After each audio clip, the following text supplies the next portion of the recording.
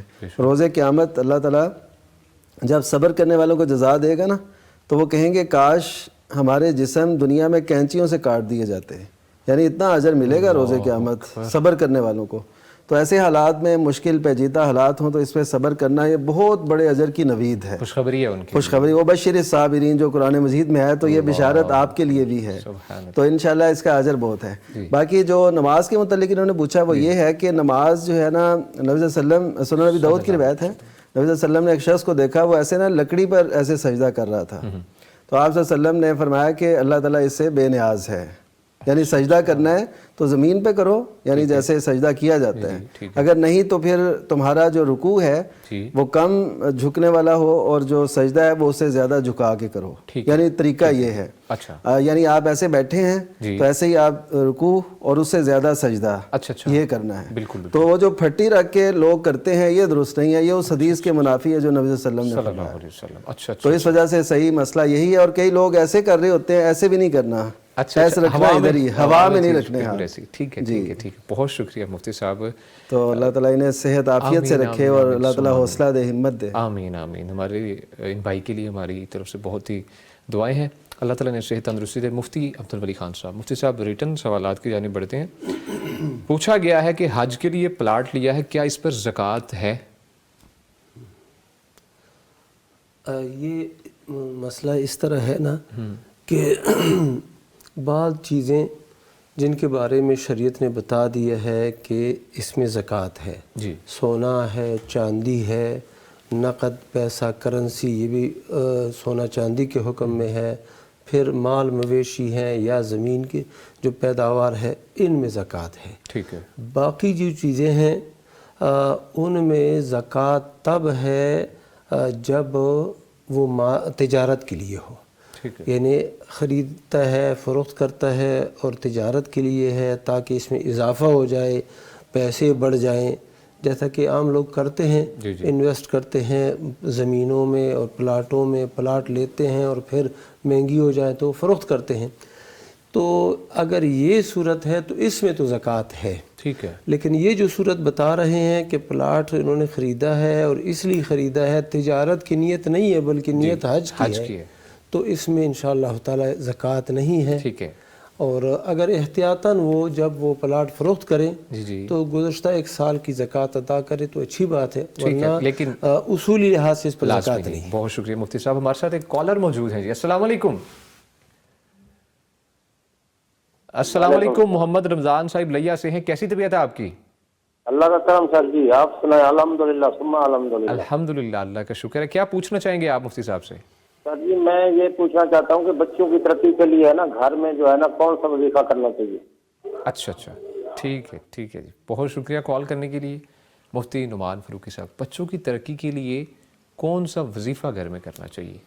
وظیفہ عام چاہ رہے ہیں، سب گھر والوں کو پڑھانا چاہیے، جی اس سے بہتر کون سا ہو سکتا ہے جو نبی کریم صلی اللہ علیہ وسلم نے فرمایا، اور حضرت انس بن مالک رضی اللہ تعالیٰ کی حدیث ہے، صحیح بخاری میں ہے کہ اکثر دعائے نبی صلی اللہ علیہ وسلم کی جو اکثر دعا تھی وہ کیا تھی؟ ربنا آتنا فی الدنیا حسنہ وفی الآخرۃ حسنہ وقنا عذاب النار، کہ اللہ دنیا میں بھی ہمیں اچھائی دے، یہ اچھائی ترقی۔ بہرحال یہ میں ضرور کہوں گا کہ ترقی کا جو ہمارے سامنے ایک تصور ہے نا وہ بھی وہی ہونا چاہیے جو اسلام جس کو ترقی قرار دیتا ہے۔ ربنا آتنا فی الدنیا حسنہ، اس سے مراد یہ دنیا میں اچھائی۔ لوگ عموماً یہ کہتے ہیں کہ دنیا ہمیں چاہیے، دنیا نہیں، دنیا میں اچھائی چاہیے اور آخرت میں بھی اچھائی چاہیے۔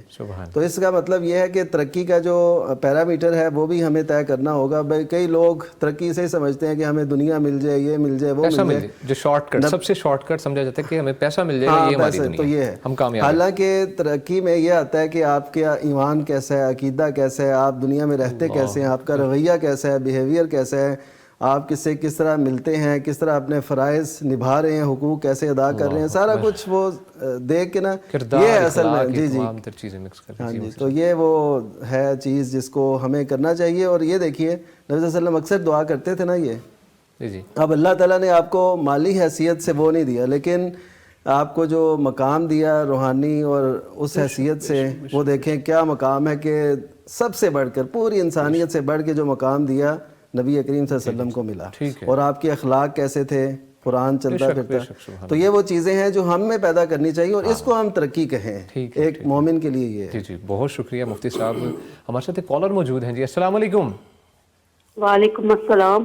شبنم اقبال صاحبہ سرگودا سے, کیا پوچھنا چاہیں گے مفتی صاحب سے آپ؟ مفتی صاحب کو میرا دونوں کا السلام علیکم. وعلیکم السلام ورحمۃ اللہ. یہ پوچھنا تھا, اپنا گھر نہیں ہے, کوئی وظیفہ بتا دے. اچھا اچھا, ٹھیک ہے, شکریہ کال کرنے کے لیے.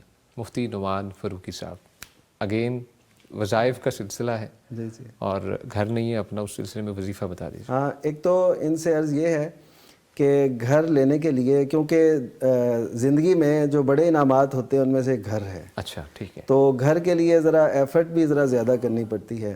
تو میں ان سے کہوں گا کہ ہر جمعے کو مغرب سے 1 گھنٹہ پہلے, تقریباً مغرب سے 1 گھنٹہ پہلے, قبولیت کی گھڑی کے یہ اوقات میں سے ہے, تو تب ضرور یہ نہ دعا کریں. اچھا اچھا ٹھیک ہے. اور دعا بے شک اپنی زبان میں کریں, یا اللہ مجھے ہمیں گھر چاہیے, سکون والا گھر, راحت والا گھر, اور ہمیں اچھی جگہ پہ گھر نصیب فرما. نبی صلی اللہ علیہ وسلم کی حدیث مبارکہ ہے کہ کھلا گھر یہ آدمی کی سعادت مندی میں سے ہے. تو اس وجہ سے وہ یعنی ٹائم بھی خاص کریں, اور تہجد کے وقت بھی یہ دعا کریں. اور اس کے لیے وہی دعا ربنا آتنا فی الدنیا حسنہ, تو اس پہ یہ بھی چیز آ جائے گی کہ اللہ ہمیں دنیا میں اچھائی سے نواز. اور اچھائی میں یہ ساری چیزیں آ جاتی ہیں کہ اچھا گھر ہو, ٹھیک ہو, اور رہنے والے بھی اچھے ہوں, اور حسن سلوک ہو, پیار و محبت ہو.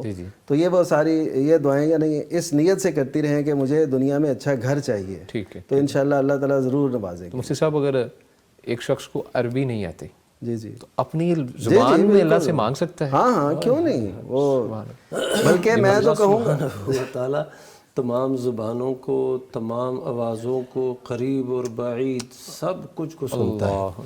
سبحان اللہ. وَإِذَا سَأَلَكَ عِبَادِي عَنِّي فَإِنِّي قَرِيبٌ أُجِيبُ دَعْوَةَ الدَّاعِ إِذَا دَعَانِ. جب بندے میرے متعلق آپ سے پوچھیں تو بتا دو میں قریب ہوں, اور دعا مانگنے والے کی دعا قبول کرتا ہوں. تو یہ تو اللہ سبحانہ و تعالیٰ کی شان تو یہ ہے کہ انسان سے اگر کوئی چیز مانگتا ہے, والد مکرم سے بھی بندہ مانگتا ہے نا, تو ایک دفعہ مانگے گا دے دے گا, دوسری دفعہ, تیسری دفعہ وہ جھڑکے گا اور غصے ہوگا. لیکن اللہ کی شان یہ ہے کہ اس سے اگر ہم نہیں مانگیں گے تو اللہ سبحانہ و تعالیٰ وہ غصہ کرتا ہے, غضبناک ہوتا ہے کہ اللہ سے تم کیوں نہیں مانگتے. وَقَالَ رَبُّكُمُ ادْعُونِي أَسْتَجِبْ لَكُمْ. تمہارے رب نے یہ فرمایا ہے مجھ سے دعا مانگو, میں تمہاری دعائیں قبول کروں گا. تو دعا تو یہ تو بہت لازم ہے, اور اپنی زبان میں, خالص اپنی زبان میں. بلکہ بعض اہل علم نے تو یہاں تک فرما دیا ہے کہ بندہ نوافل میں سجدے کی حالت میں اپنی زبان میں, پنجابی میں, اردو میں, پشتو میں, جو بھی اس کی زبان ہے مانگو, جواز ہے. اور ہمیں یہی موقف راجح لگتا ہے. بے شک اللہ تعالیٰ تو قادر ہے ہر چیز پر. ہمیں چاہیے کہ ہم دعا کے اندر جو شرط ایک لازم رکھیں, یقین کو شرط رکھیں, یقین لازم رکھیں, اللہ کی ذات پہ یقین کیا جائے تو انشاءاللہ آپ کو کبھی بھی. جناب علی صاحب, یہ اللہ کے نبی صلی اللہ علیہ وسلم نے فرمایا ادعوا اللہ وانتم موقنون بالاجابہ. اللہ سے دعا مانگو اس حال میں کہ تمہیں اجابت پر, دعا کی قبولیت پر یقین ہو کہ میری یہ دعا قبول ہو گئی. تو یہ گھر کے لیے ہے, کسی اور بیماری وغیرہ. گفتگو کا سلسلہ تو چل رہا ہے, اگر دعا کے آداب بھی آپ بتا دیں. سبحان اللہ. کیا ہونے چاہیے دعا جو ہے نا اس سلسلے میں؟ تو ایک تو یہ ہے کہ سب سے پہلے اللہ کی حمد و ثنا ہو. اللہ کے نبی صلی اللہ علیہ وسلم نے ایک بندے کو دیکھا, نماز پڑھی, اور نماز کے بعد پھر وہ کہتا ہے اللہم اغفر لی, اللہم ارحمنی. اللہ کے نبی صلی اللہ علیہ وسلم نے فرمایا ایھا المصلی عجلتا, اے نمازی تو نے جلد بازی سے کام لیا.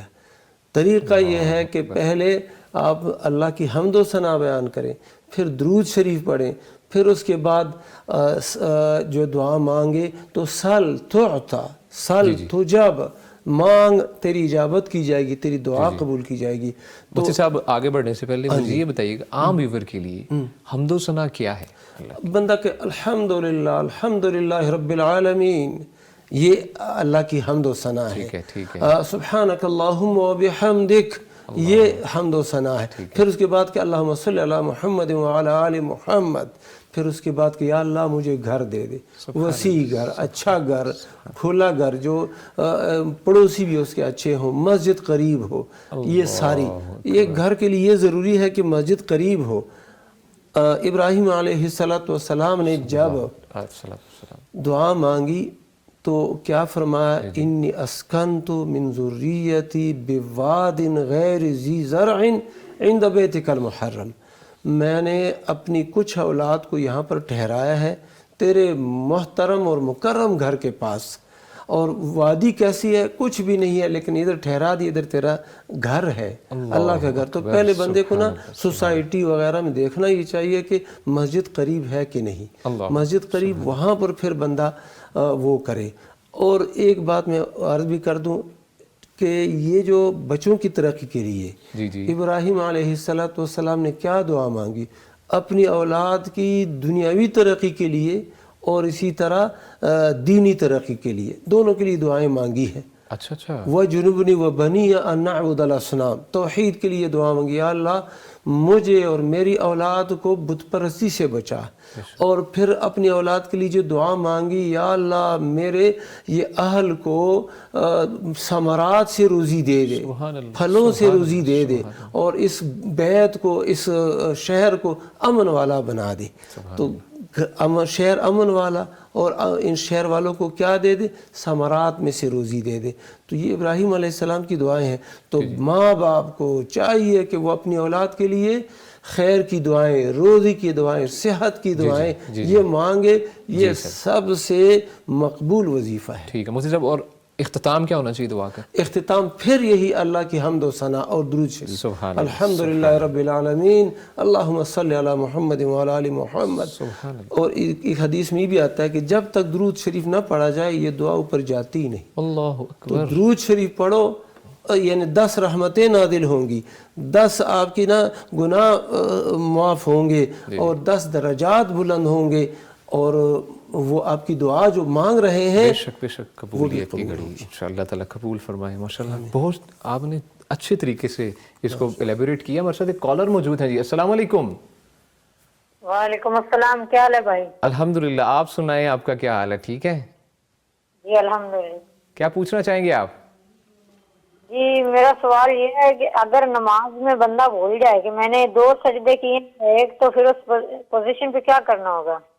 مفتی صاحب سے یہ اچھا ٹھیک ہے، شکریہ کال کرنے کے لیے مفتی نعمان فاروقی صاحب۔ نماز میں اگر کوئی بھی بندہ بھول جائے اور کچھ بھی بھول جائے تو نبی صلی اللہ علیہ وسلم کے ارشاد کے مطابق وہ یہ ہے فَلْيَبْنِ عَلَى الْيَقِينِ، کہ یقین پہ وہ بنیاد رکھے۔ یعنی وہ کہتے ہیں نا کہ یا کوئی بھی شخص وہ کہتا ہے جی 1 سجدے کیے ہیں یا 2 کیے ہیں، تو اس کا مطلب ہے کہ اس نے 1 کر لیا ہے۔ دوسرا اگر شک میں ہو، ایک تو ہے نا بندہ روٹین میں کہ اس کے بعد اس کو یاد آتا ہے پتہ نہیں میں نے ایسے کیا یا ویسے کیا ہے، تو یہ شک نہیں ہے، یہ ویسے اس کو وسوسہ آیا ہے، وہم آیا ہے۔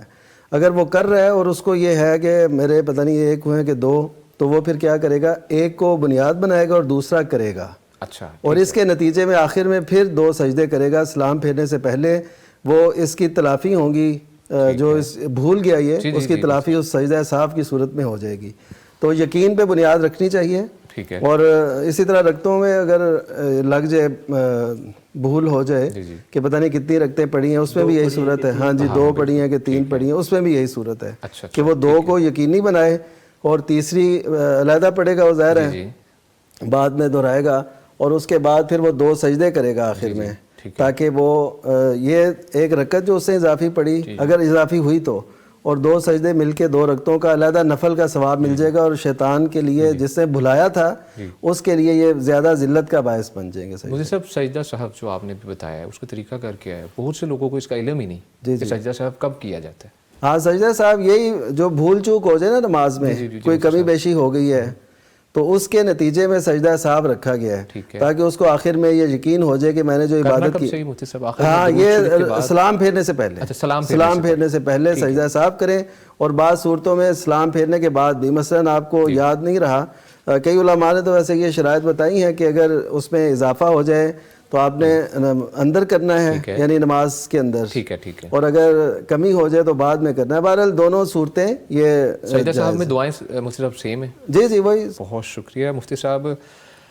مفتی عبدالولی خان صاحب، مفتی صاحب ریٹن سوالات کی جانب بڑھتے ہیں.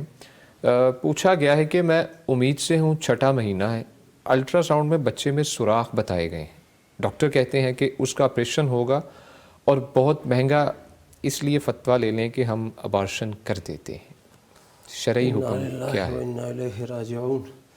اللہ سبحانہ و تعالیٰ اس ہماری بہن کو اور اس کے بچے کو صحت عطا فرمائے. آمین. تو دوسری بات یہ ہے کہ یہ اسقاط، ابارشن معنی یعنی اسقاط حمل، حمل کو گرانا یہ کسی بھی صورت میں جائز نہیں ہے. وہ ایک ہی صورت یہ بتاتے ہیں اہل علم کہ جب یہ ماں کی جان کو خطرہ ہو یقینی طور پر کہ اگر بچے کا اسقاط نہ ہو جائے، حمل کا اسقاط نہ ہو جائے تو یہ ماں فوت ہو جائے گی.